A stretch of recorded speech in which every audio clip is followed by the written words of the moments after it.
And they all said no until they get to the brambles. And the bramble says, yeah, I'll be your king.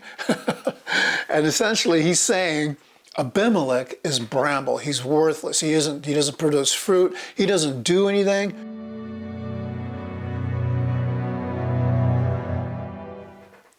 Hello, and welcome to Applicata Biblia. My name is Mark, and thank you so much for stopping by as we get into a little bit more of God's Word. Today we're going to be talking about a man named Abimelech. Now, he is in the time of the Judges, and I'm going to put up a graph here. And basically it's going to show where we're headed and where we're going. Obviously, because this is the Bible, we want to end up with the life of Jesus, but that's still a long ways off historically from the book of Judges. And I'm going to put this graph up, and basically you can see I've got in large letters 2,876 years. Yeah, it's history. So whether that's completely accurate or not is really not the point. And that points to about the time where we see the first king that comes along for all of Israel. Now, Abimelech is kind of considered maybe a king, but he's not appointed by God or anything like that. They want to make him a king, but we're going to get into that. Now, you can also see by this, you've got to the time of Moses is about 2,500 years. And after Moses dies, and we've gone through Judges and we've gone through Joshua, we're going to take this next section, which is what we're in now, which is the time of Judges, to basically the prophet Eli. And he's a prophet, but he's not like one of the judges where Israel needs somebody to lead them over one specific oppressor and have them defeated. And so Eli and Samuel, who's after him, are prophets of God. And in much the same way as they judge Israel for God, they are the mouthpiece for God. They are judges in that sense. But we don't see them, bearing arms or anything like that. Technically, in a more commander sort of position. Now, there is a lot more written about them than the other judges. But they are important to the next step that happens after the judges. So today, if you remember, in the last judge that we talked about, the last lesson, it was Gideon or Jeroboam. And, there are issues that we saw with that. And one of the last things I said was, you need to read the book to see that everything is not rosy just because, they maybe turn to God for a little bit. There's a lot of dissension in Israel right now.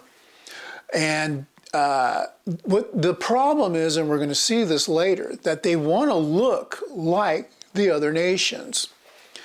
And eventually they will. They will ask for a king, and they're going to ask for a king here for all intents and purposes. But he's not like the other kings where God anoints him and he's actually ruling over everybody and everybody agrees or they don't agree, and we'll get into that when it's time. So this is lesson 28 and we're going to cover Abimelech, and you're going to find that in your Bibles in Judges chapter 9. So I'm just going to go through the story and a few of the things I think we need to kind of see in there. And there's obviously more things. If you see more things, that's great. Let me know if you find something else that's important to you in the story. And then I'll just go ahead, and I have recorded the reading, and I'll put the reading of it afterward. So basically, what happens is Gideon has a bunch of kids. He has 70 children from in one region. And then he has this other child from a slave girl, and his name is Abimelech. Well, Abimelech goes to the men of Shechem. Now, Shechem is east of the Jordan, right? You have on the west side of the boundary for Israel, you have the Mediterranean Sea. Then you go to the Jordan River. That's the eastern part, or I'm sorry, that's the western part of Israel. Then you go east over the Jordan to the east, and that is where you find the eastern part of it. And there were, a few tribes, 2.5 tribes, something like that, who stayed over there. So Shechem is on that western side. And I only say this because we're going to kind of see in that midsection, things are going to be happening on the east and the west sides. Now, this story is not about the deliverance of Israel. So it's not, I would say it's an anomaly, because it's basically saying, here's the condition of Israel's heart. They're not united, they fight a lot, and these are problems that are arising. So Abimelech convinces the men of Shechem that he should rule them and not his 70 half-brothers, okay? He's basically saying, what's better? This is how he postulates it. What would be better, for one man to rule you, like a king, or for these 70 to rule you? What would be better? And they go, well, okay, that's fine. You want to rule us? That's fine, go ahead. And so they give him that sort of political power, and he puts together this sort of slipshod army of what you might be called in the Bible worthless men, meaning they probably don't have inheritances and that sort of thing, and they don't have status within the country. So he grabs a bunch of these guys and he goes down and he murders his 70 brothers, except for one, Jotham, who escapes. So Jotham escapes, and when he comes back, he starts shouting these prophecies of what's going to happen, and basically says that they're all going to end up in a violent end. And essentially he uses trees as kind of like a parable, or it's kind of like an analogy, or whatever you want to call it. But he basically says, the olive trees came and asked somebody to be, the people, or these trees asked the olive trees to be the king, and the olive tree said, why would I leave the fat of what I'm doing? And then they asked grapes, and then they asked these other trees, and they all said no until they get to the brambles. And the bramble says, yeah, I'll be your king. And essentially he's saying Abimelech is bramble. He's worthless. He doesn't produce fruit. He doesn't do anything. And he says because of that, and he brings up the point that, my dad fought for you guys, and here's what you're doing to him. If you've done righteously, good for you. But if you have not, then here's what's going to happen. And he prophesies basically that they're all going to be doomed, that Abimelech will be a bad thing for them, and that he will consume them. So what happens? Well, you probably know what happens, right? So eventually, after about 3 years, there's dissension that happens between Abimelech and these guys in Shechem. And the leaders want to ambush Abimelech. And Abimelech hears about it, and I don't even want to get into all the stuff. I'm going to read the story, and you can hear it in the story. But all of these intrigue type of things, all this plotting and subplotting starts happening. There's another guy named Gaal who says, who's Abimelech? I'll be your leader. Well, I'll take care of him. And he's bragging and stuff. And one of the guys who's friendly to Abimelech hears about it, and they send a message to Abimelech. So Abimelech decides he's going to lie in wait and take care of this guy. And this other guy decides he's going to do the same thing. And when Abimelech's coming down, Gaal says, oh, what's that? What's that? And the guy says, well, this is the guy you've been bragging about you're going to take care of. Go take care of him. Go for it. And so all these things start happening, and Gaal is captured. He's tossed out of he's exiled. Him and his buddies are thrown out of the territory. And then, well, Abimelech's not happy, right? The guys who were supporting him are now trying to take his life. So he starts going on a rampage, conquering cities. And he actually gets, the leaders of Shechem get into this big tower, and he gets all of his friends and says, cut down a big piece of branch, a big old honking thing you got to put over your shoulders to carry. And they take all of these pieces of tree, they put it at the bottom of the tower, and they burn all these people and kill them. So, yeah, that's what's going on. And he's going through and he's tearing up on these cities.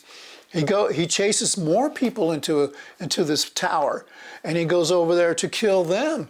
And this lady, this woman, has a millstone, throws it down, conks him on the head, crushes his skull, and he is so embarrassed by it. I mean, this is where they are in their mind. He's so embarrassed by it, he tells his armor bearer, look, you need to kill me so that they can't say that a woman killed me, and basically I would lose face, and that would be disgraceful. I don't want that to happen. So he runs him through and kills him. So everything that Jotham says comes to pass. Okay, what do we see here, and what does God want us to learn? Well, this is God's people out of control, and that was one of the things that you see them do when they're conquering people, when they start to conquer people, and they get kind of overconfident. They just basically want to do whatever is right in their own eyes. That's how the Scripture says it. That's a bad idea. And I'm going to say this again because it's always the truth, especially in the Old Testament. Their focus isn't always on Jehovah God. And, they think that God, they think gods are somebody who you can deal with, who you can leverage things against, and they will give you stuff. They have no idea who Jehovah God is here. And worse than that, they are so divided. It's just, it's crazy. I mean, they're just full of lies and murder and intrigue, and they're acting on the most basest part of their needs and their wants. They're not asking God about, how should we go? How should we be? They're not considering, obviously, the law. They have the law, but they're not even considering it. They have thrown it away, and they've walked away from God in this case. And so, what should we learn from that? Well, obviously, and this is something that Jesus brings up, and I would suggest as a companion reading, read from John 13 through 17. This is Jesus who is getting ready to die, right? And it starts, John writes his Passover writing is much different than everybody else's. And we see him basically writing about what Jesus wanted to say before he leaves. He's been with these brothers for like 3 years. He's been training them. Here's what's going to happen. And there's a lot of things that he says in there, but one of the main things that he's trying to get across to them is to, number one, look to him and be attached to him. Be one with him. Why? Because he is one with God. That is the gospel. You look to Jesus because he is one with God. And if you can be one with Jesus, you can be one with God. And it doesn't, a lot of people say, well, why don't you just be one with God? And that's not the point. The point is, Jesus came to live like us, be tempted like us in everything, and yet he didn't sin. And so he familiarizes himself. This is God familiarizing himself with man's struggle. That is the message that Jesus brought. And, on top of the other things like, I want to die for you is basically what he's performing. God is saying, I want to sacrifice my son so that you will be drawn to me. All of those things come into play. That's not what they're doing in this instance. And unfortunately, it doesn't work well for them. Sin is just, especially this level of sin is just stupid. I don't know how else to put it. Sorry if you don't like that word, but that's just dumb. Don't be dumb like that. Okay, so I'm going to read the story, and I'll leave it to you. It's a very interesting story, and when we see the kings come along, it won't be surprising how people see power and how they try to grab it, and it just never goes away.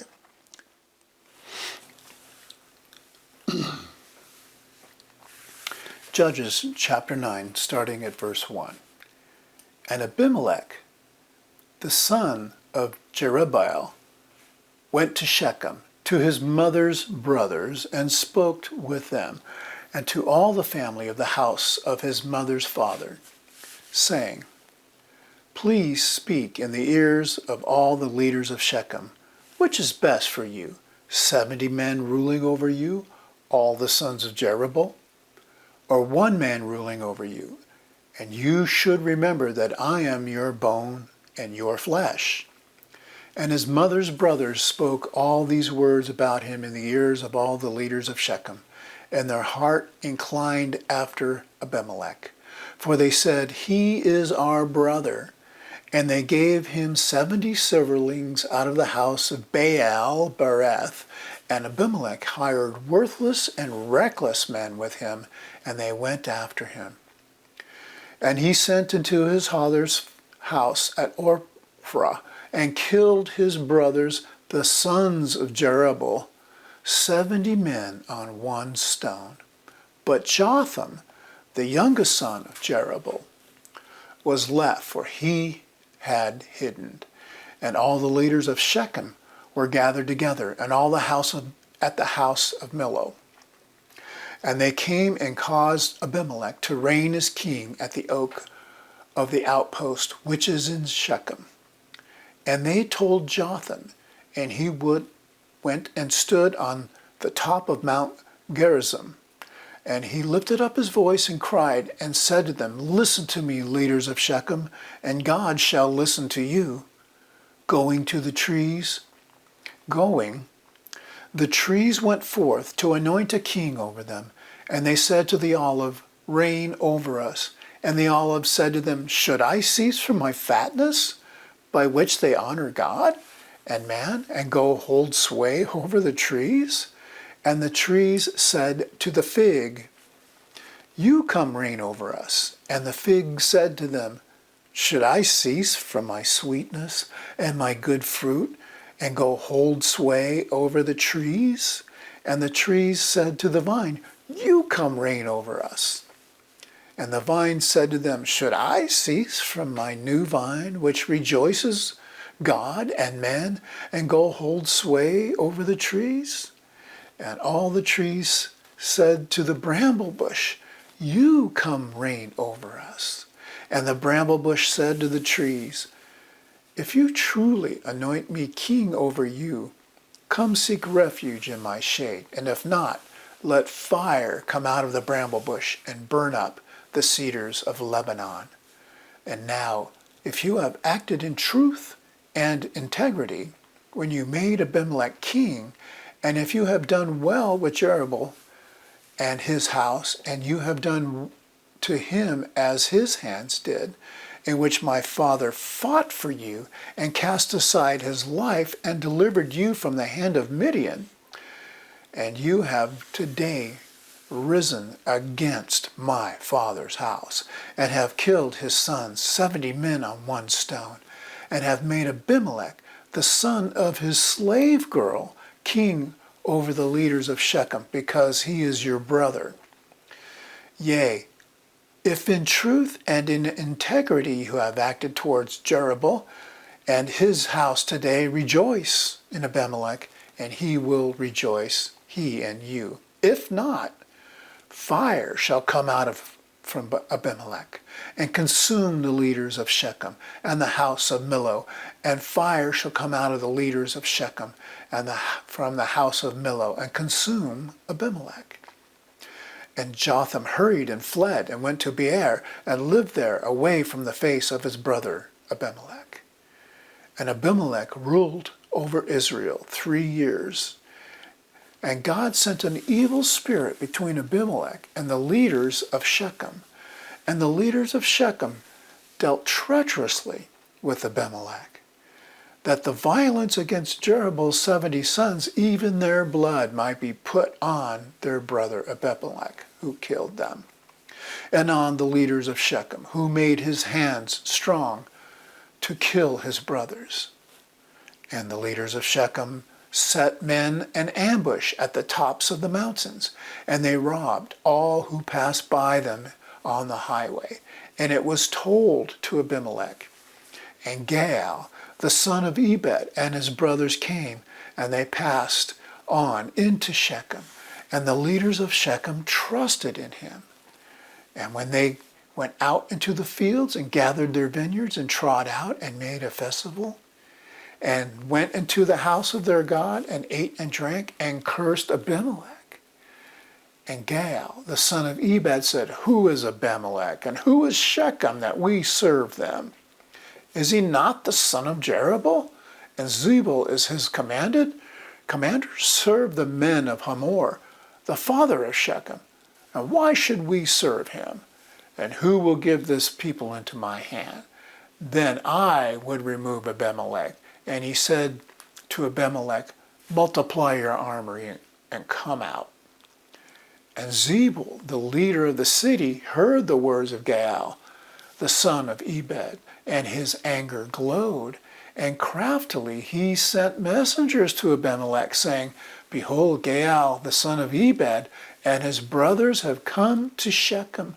And behold, they are fortifying the city against you. And now rise up by night, and you and the people with you, and lie in wait in the field. And it shall be in the morning about sunrise, you shall rise and charge against the city. And behold, he and the people with him will come out to you, and you shall do to him as you find your hand able to do." And Abimelech rose up by night, and all the people with him, and they lay in wait against Shechem in 4 companies. And Gaal, the son of Ebed, went out and stood at the opening of the gate of the city, and Abimelech and the people with him rose up from the ambush. And Gaal saw the people, and he said to Zebul, "Behold, people are coming down from the top of the mountains." And Zebul said to him, "You are seeing the shadow of the mountains like men." And Gaal spoke again and said, "Behold, people are coming down from the high part of the land, and one company is coming by the way of the sorcerer's oak." And Zebul said to him, "Now where is your mouth, with which you said, 'Who is Abimelech, that we should serve him?' Is this not the people you despise? Now go out and fight against it." And Gaal went out before the leaders of Shechem and fought against Abimelech. And Abimelech chased him, and he fled before him. And many fell down wounded to the opening of the gate. And Abimelech remained in Arumah, and Zebul threw Gaal and his brothers out from living in Shechem. And it happened on that day, the people went out in the field and told Abimelech. And they took the people and divided them into 3 companies, and lay in wait in the field and watched. And behold, the people were coming down from the city, and he rose up against them and struck them. And Abimelech and the companies with him rushed forward and stood in the opening of the gate of the city. And the 2 companies charged against all who were in the field and struck them. And Abimelech fought against the city all that day, and captured the city, and killed the people in it. And he broke down the city, and sowed it with salt. And all the leaders of the tower of Shechem heard, and went into the high place of the house of the god Berith. And it was told to Abimelech that all the leaders of the tower of Shechem had gathered. And Abimelech went up to Mount Zalmon, he and all the people with him. And Abimelech took the axes in his hand and cut off the boughs of the trees and lifted it up and set it on his shoulder. And he said to the people, "You have seen what I have done. You hasten to do the same." And all the people also, each man cut down his bow and went after Abimelech. And they set them at the stronghold and kindled the stronghold with fire over them. And all the men of the tower of Shechem also died, about 1,000 men and women. And Abimelech went to Thebez and camped against Thebez and captured it. And a strong tower was in the middle of the city. And all the leaders of the city and all the men and women fled there. And they shut it behind them and went up on the roof of the tower. And Abimelech came to the tower and fought against it. And he drew near to the door of the tower in order to burn it with fire. And a certain woman threw a piece of a riding millstone on Abimelech's head and crushed his skull. And he quickly called to the young man, bearing his weapons, and said to him, "Draw your sword and cause me to die, that they may not say of me, 'A woman killed him.'" And his young man thrust him through, and he died. And when the men of Israel saw that Abimelech was dead, then each one went to his place. And God returned the evil of Abimelech, which he did to his father, to kill his 70 brothers. And all the evil men of Shechem, God turned back on their heads. And the curse of Jotham, the son of Jerubbaal, came on them. Okay, that's the story of Abimelech. I hope you enjoyed that. And remember, it's not just the story that's important. It's all the things that God is trying to convey to us in the story. That's probably more important than just knowing it. Thank you so much for stopping by. We'll see you in the next one.